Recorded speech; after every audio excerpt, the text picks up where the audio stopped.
So I saw an interview with John McEnroe a couple months ago, and he said to them that basically every day, or almost every day, he's walking down the street and someone shouts to him, "You cannot be serious." So what's the rate of someone shouting to you, "I'm a man, I'm 40"? Is it every day? Is it weekly? No, like how big a thing is it still? I may get it 3 or 4 times a year now. Oh, that's it? Not much anymore. I think that there's so many other things that are out there on social networking, and it's kind of run its course. Come after me! I'm a man. I'm 40. I'm not a kid. Write something about me. I do get it sometimes during the season, but very seldom anymore do I get it. Now, people that live in the community and back home, sometimes they'll want me to sign a football. Somebody's turning 40 to sign it that way on the ball or the poster, and it's been a lot of fun. And if you were Pat Riley, you would have trademarked it by now and made money. Well, you know, I tried to, and somebody else had got it. Oh, is that right? Before that, yeah, I thought about it, and then I have my 12-year-old son.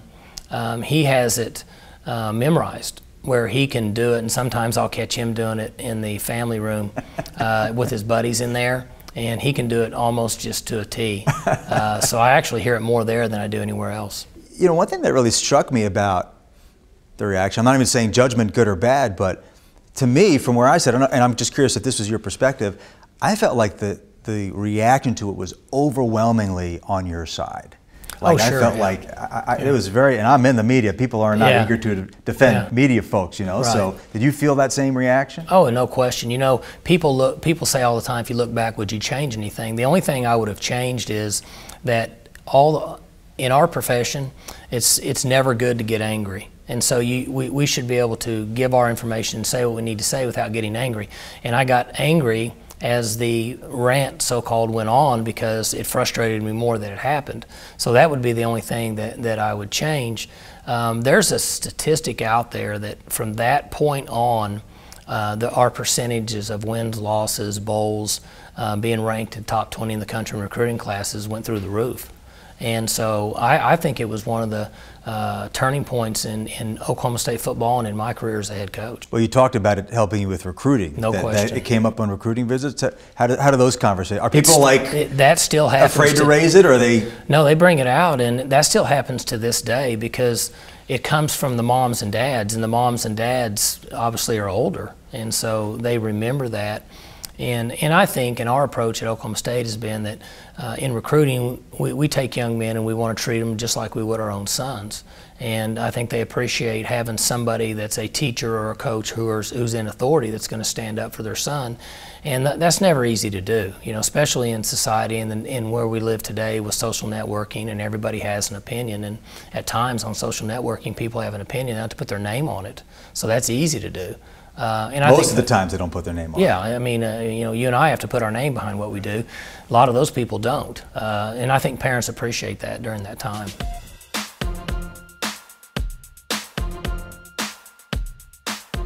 At the heart of this whole episode was a young man named Bobby Reed, who was in the process of being overtaken for the starting quarterback's job. That was the subject of the column.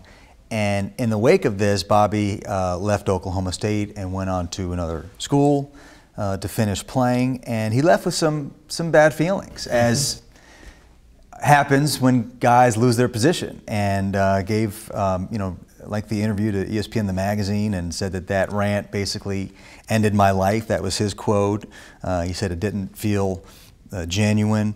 I'm just curious if you've had any contact with him. But does it make you sad, whether he's right or wrong or justified or not justified, does it make you sad that he left Oklahoma State with those feelings?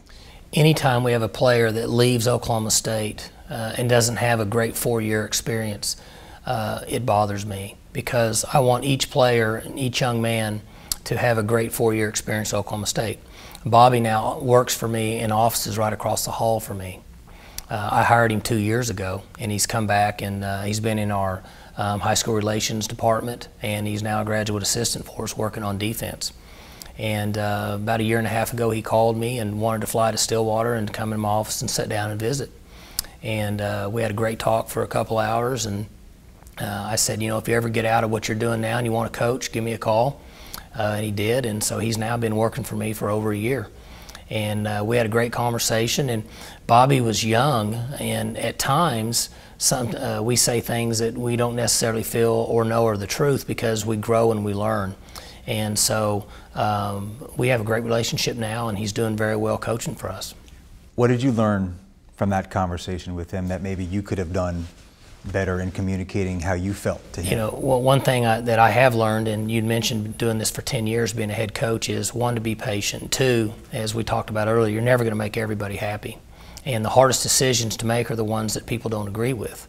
But at times, they're the best decisions to make. And I think in coaching, in teaching, which basically we're just teachers on the field, and parenting, some of the most difficult decisions we make are the ones that are unfavorable.